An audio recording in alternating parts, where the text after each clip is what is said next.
Welcome to Everything Life and Real Estate. Let's get started with our hosts, Linda McKissick and Dana Gentry.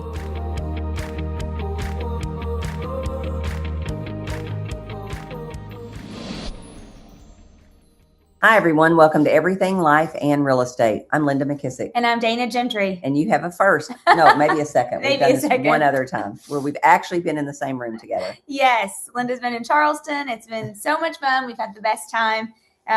So yeah, we're together. And so go ahead. We have not done two things. We have not stayed on our diet, and we have definitely not stayed in our budget. No, we have not. So it happens when we're without Adam and Jimmy. Without supervision. Yes. Awesome. So the reason I came is Dana invited me to this amazing seminar. It was kind of one of those things where I'm like, I'm not really sure. So people would ask, like, what's he going to talk? I'm not really sure, but Dana says it's going to be good. So I'm going. But so tell him a little bit about Mac and kind of what he's doing right now. Yeah. So one of our mentors and just dear friends, Mac and Cindy Lake, who are from Charleston. Mac grew up in the church space. He, I guess, mentored and worked in the church. We were trying to figure it out. Yeah, mentored church leaders and all those things. He's written many books. I should have brought all of them, but a whole series of developing yourself and then leaders and then others and organizations and all the things. But he has a new book out that he just wrote called Super Multiplier. And it's 7 practices for developing leaders who multiply. So not just growing the leader that works for you, but actually developing that leader so that they go out and multiply other leaders. Yeah. And, you know, Dana, I was thinking about it in the realm because we think of everything in the realm of real estate. Yeah. And I've just heard so many stories lately of agents feeling burnout, feeling stuck. I also hear a lot of agents that have been 20, 30 years in the business, and they're just, they have a great business. Yeah. They almost can't quit for 2 reasons. One is ego. The other is money, to be honest. And I just thought yesterday, the whole time, or whenever, day before when we were in his seminar, man, realtors could use this so much because if they saw themselves as a business that needed a successor, then when they got to the end of this, they wouldn't be stuck doing it when they really wanted to be in Florida or with their grandkids or whatever. So I really thought a lot of this applied to us in our business. Well, they get stuck developing maybe one level deep, but they're not finding the people who are actually multiplying it. Yeah. Moving on. Yeah. So true. I like that he started with, he said, instead of developing leaders, I want to talk about discipling leaders. And obviously he has a church background, but, you know, there is kind of a difference between developing leaders versus actually discipling them. And that's something we've talked a lot about this weekend, which is like taking the time to actually get to know them and pour into them and slow down enough to truly disciple them, not just develop them. Well, and I remember for years, Gary used to say, Jesus needed 12, you only need 5. Yeah. And what he meant by that is any person who's building a business or a big life, if you can find 5 key people, your life will be so big. And you'll have all the money you need. You'll have all the freedom you need. Yeah. I mean, really. And I think if we could start thinking in the realm of that, but you know, there was a couple of things that kind of hit me yesterday was, you know, I haven't sat down and like identified people. Yeah. And he had us do that exercise, and that was kind of convicting. Yes. To write down the ones that you're watching. Is that what you're talking about? Yes. And I'm thinking, honestly, it's our number one thing. If you have a great business, which is an asset, the only way it's going to live beyond you is to have someone else step in and take it over. Yeah. And that's going to take leaders. Yeah. That's not going to take just managers or people who are just managing the task. And so, you know, I really think that we're not looking for that. We're looking for more buyers, more sellers, more transactions, but most people aren't spending most of their time trying to identify the future leaders. So I want to read this story real quick that was out of his book. I couldn't sleep this morning. So I was reading it, chapter 2. So it's called The Walsh Way. It's hard to believe knowing what we know now, but in the mid 1960s, a young assistant named Bill Walsh sat quietly in the meeting room of the Cleveland Browns, brilliant, observant, and ignored. He worked under legendary head coach Paul Brown, a pioneer of modern football. But Brown didn't see his potential. He rarely gave him a voice in the meetings. He never invited him into strategy sessions. And for a man like Bill Walsh, full of ideas, vision, and hunger, it was suffocating. That experience left a mark. Years later, when he became the head coach of the San Francisco 49ers, Walsh made a decision, one he later reflected on in interviews and writings. I'll never treat my coaches the way I was treated. He committed to being a different kind of leader, one who developed the people under him, not just for the sake of productivity or delegation, but for their own growth and success. That shift changed a team and launched a movement. His real win wasn't just the Super Bowl trophies he brought home. It was the leaders that he multiplied. That's so good. Isn't that good? Yes, that is so good. So it makes you wonder what talent has been in our proximity that we've actually missed or ignored or all of those things. Yeah. Didn't he tell another story about him? I was trying to look in my notes. Well, I think he put a graph up there of all the leaders he had actually developed. That's right. It was the picture. Yeah. I took a picture of that. Yeah, it's so good. Well, because, so this part I thought was really good. He said there were 4 levels. Level 1 are doers. Level 2 are team builders. Level 3, developers. That's where you develop people, but you can't show a person that your leader has developed. And then level 4 is a super multiplier. And so that story goes great because he's turned all of his coaches into super multipliers because they're actually developing other people who are developing other people. And, I was thinking, how much honest training does, when you think about even top real estate agents that are leading teams, how much actual training do they actually go to on leadership? And most leadership training is very philosophical. Yeah. There's not, like, what I loved about what he did the other day was there was actually practical forms and sheets that we could sit down and do some thinking around. We got to watch it. Yeah. So, and then we got to actually watch him role model some of the feedback sessions that he would do and how he would bring another leader in to learn from that. And so that's it was so good.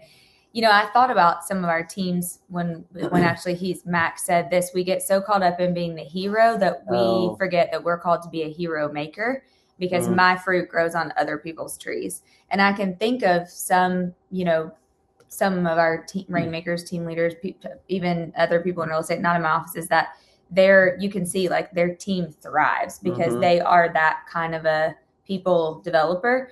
And then, you see others that just, it's like churn and burn. And I think this is the missing piece. Absolutely. I think when you want to be the king, I always call it the king and queen of your business. Yeah. You get to stay the king and queen. And I think if we could shift our mindset to understanding that this is our number one purpose. Yeah.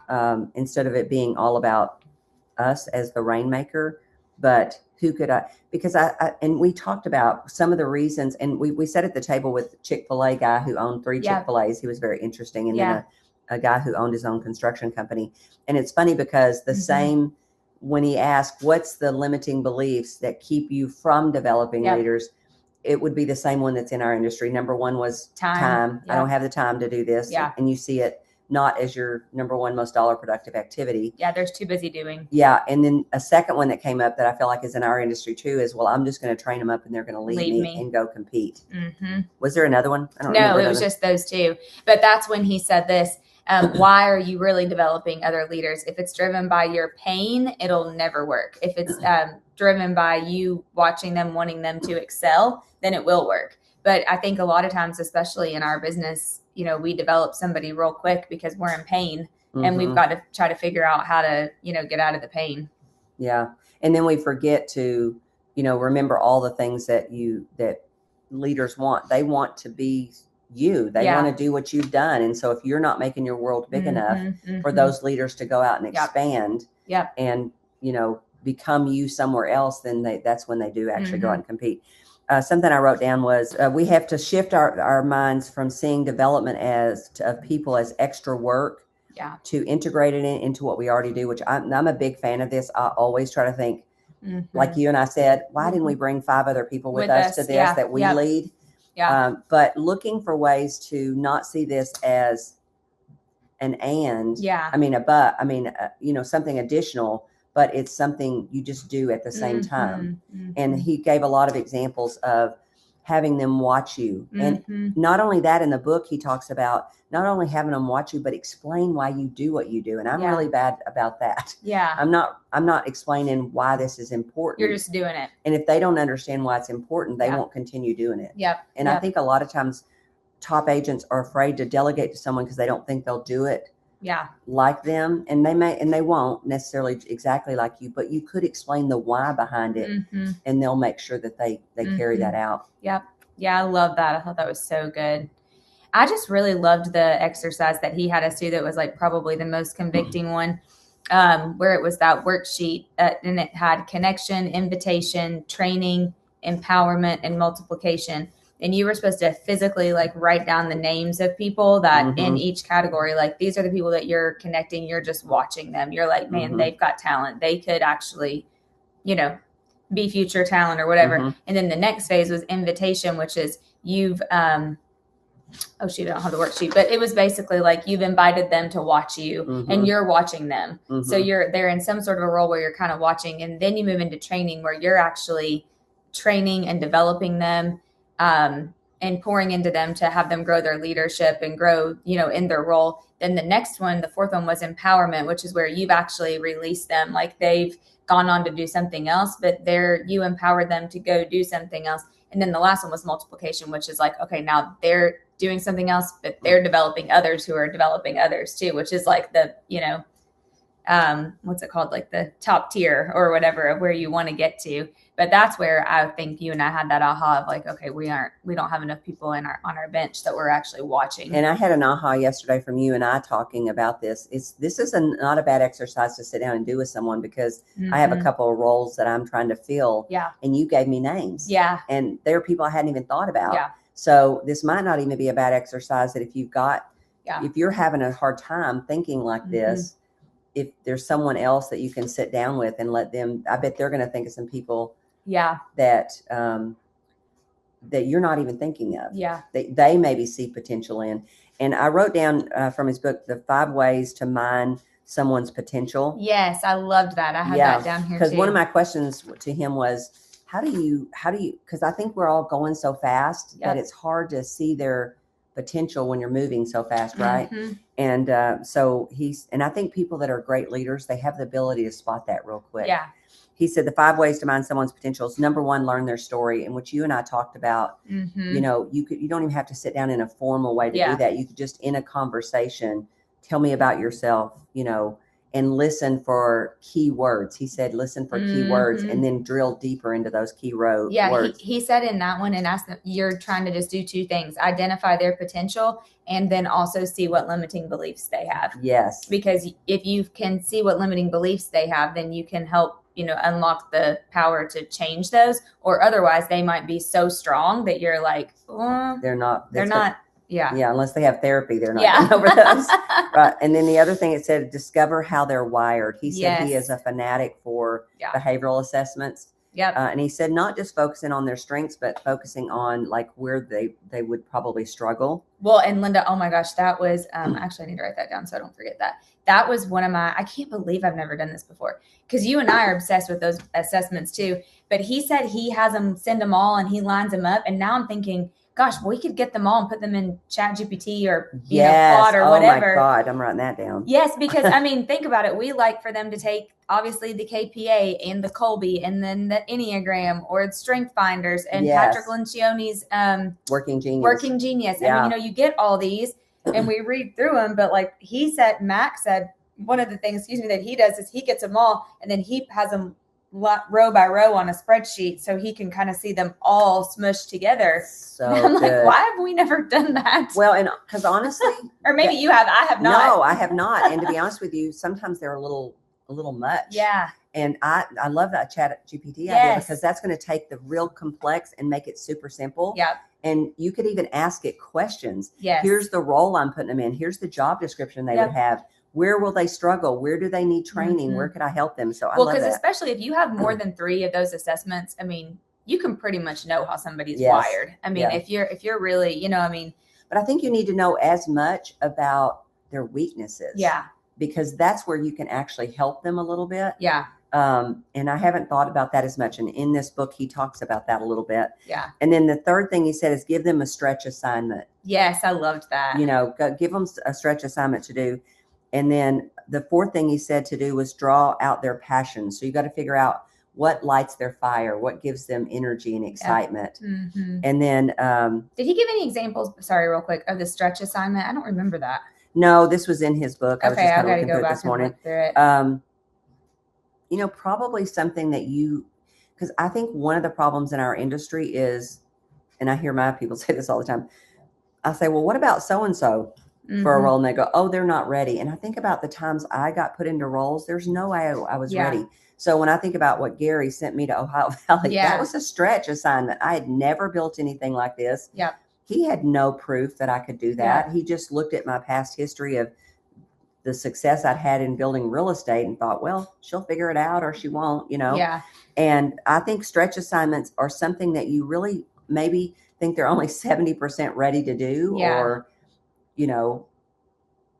something that you don't feel, you probably are hesitant to give them, but you need to just give them that stretch assignment, see what happens.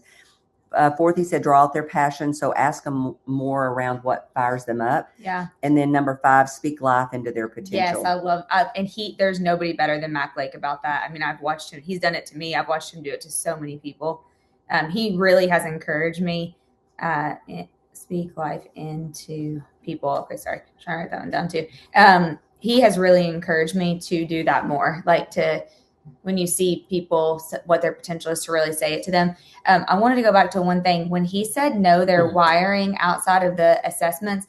Remember, he gave the example of he's had people come and he's done like a 3 to 6 hour walk with them before. Yes. And I thought, gosh, and even think about that yesterday. Okay, me and you went with our friend Kathy on a walk yesterday morning. And then think how much like we chit chatted and talked about and got ideas from, and kind of made me feel better about things. And you feel, I mean, like you really kind of get to know people when you're just in that environment. And I thought, gosh, what if we actually did that more? Just said, hey, let's come over and let's just go on a long walk. Well, and to be honest with you, we all need to walk more. Yes. So we're going to kill 2 birds with one stone. We're going to actually do what we're talking about here, which is not make this an additional thing you need to do, but it's something you do when you do something else. Yep. And I think that was a super good point. And I also think sometimes, like, well, if I'm hiring a real key role, I'll have them come spend the night at our house. Yes. And I want to spend some time with them. Yep. I love that. And because the longer you're with somebody, the more you see who they really are. Yep. And you think, okay, I could hang out with this person. I could pour into this person. Yeah. I see potential in this person. So, so a couple of things that I wrote down from his book when I was looking at it is one, action steps. Because I always say, okay, what do you do with this stuff? But first thing is identify your biggest challenge as a leader.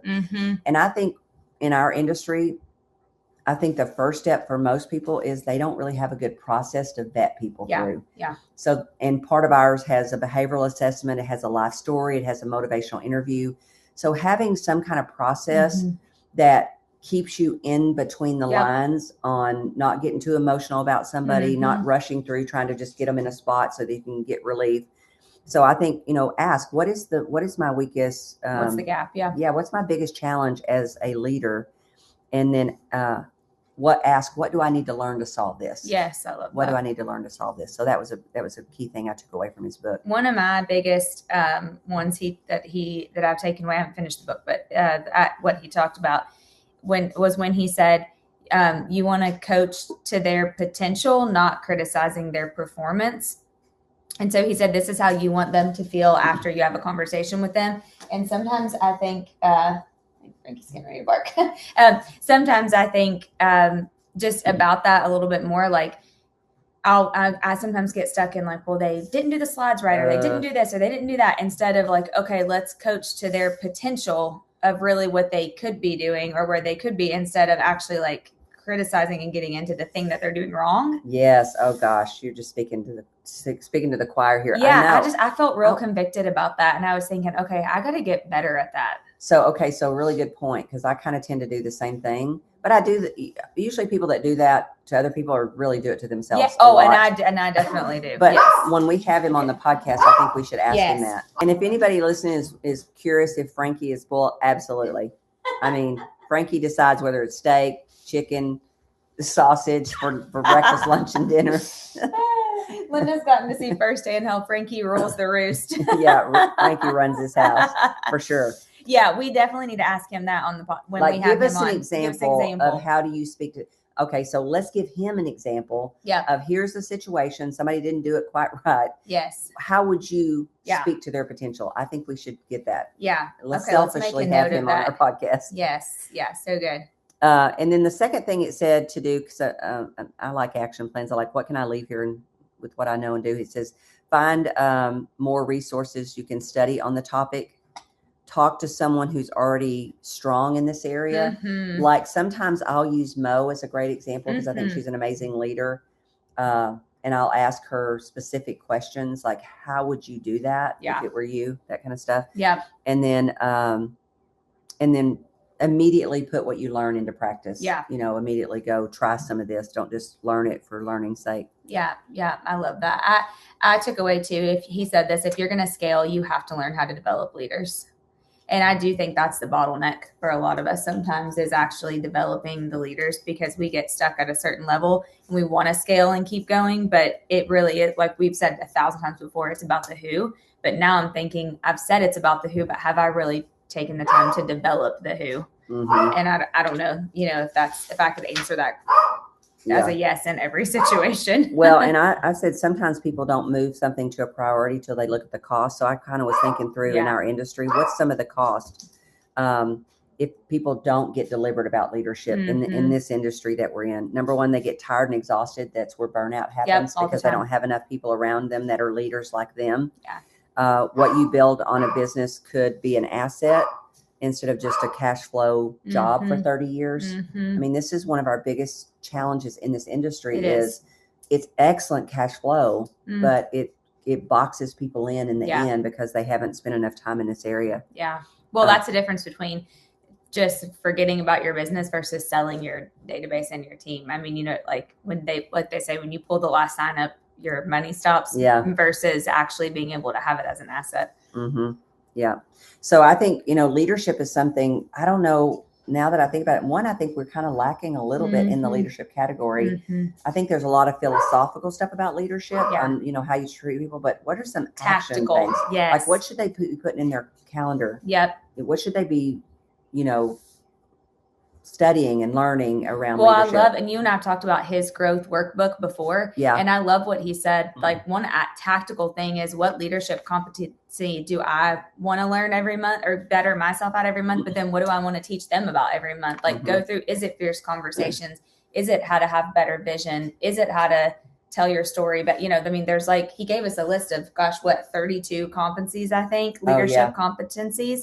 Yeah. And I thought those were so good. Where is that? Right here, like self-control, consistency, humility, encouragement, self-discipline, discernment, self-courage. I mean, all of these things, dependability, like there's so many leadership competencies, and really being able to figure out which one for you each month. But then when you're looking at your leaders, okay, maybe I want to talk to, Dylan or Josh this week about consistency, or I don't know, whatever. I'm just picking a word, integrity. But I mean, but then having them focus on that, like to me, I thought, gosh, that's a real tactical thing that you could do every single month to grow yourself in your leadership better.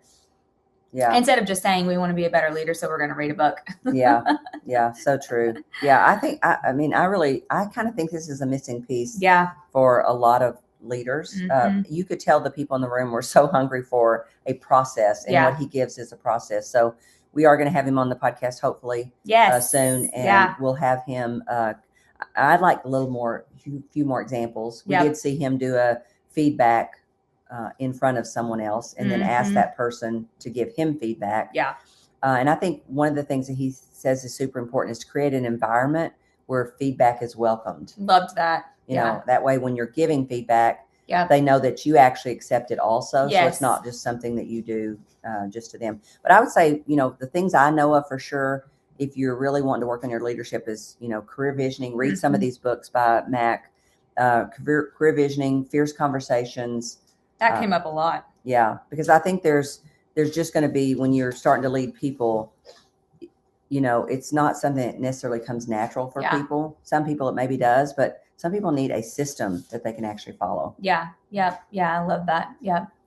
Trying to think of the last thing. I think he said, pages 143 through 147 were how to give the feedback, his advice on how to give feedback the best. So I'm going to go back through and study those. I think also lastly, one thing he said at the end, coming from just a faith perspective, was that when he said Christians should be raising up the best leaders on the planet, I was like, gosh, that's so true. Yeah. And, I think I can't remember who said it, but what matters some places matters everywhere. Yes. And I think we try to look at things differently, but I think there's so many lessons. He showed several clips about Jesus and how he led and how he got the disciples ready and how he used stories and, all of those things. And I think we can just glean from all of that because he was the greatest leader who ever lived. Yeah. And look what's been multiplied from those 12 people. Yeah. Right. So I think we can learn a lot from that, but So good. So good. Yeah. So we'll have him on, and I already jotted down a few things that we'll ask him, but we'll have him on and go deeper on this. It's just I think it's so needed right now too.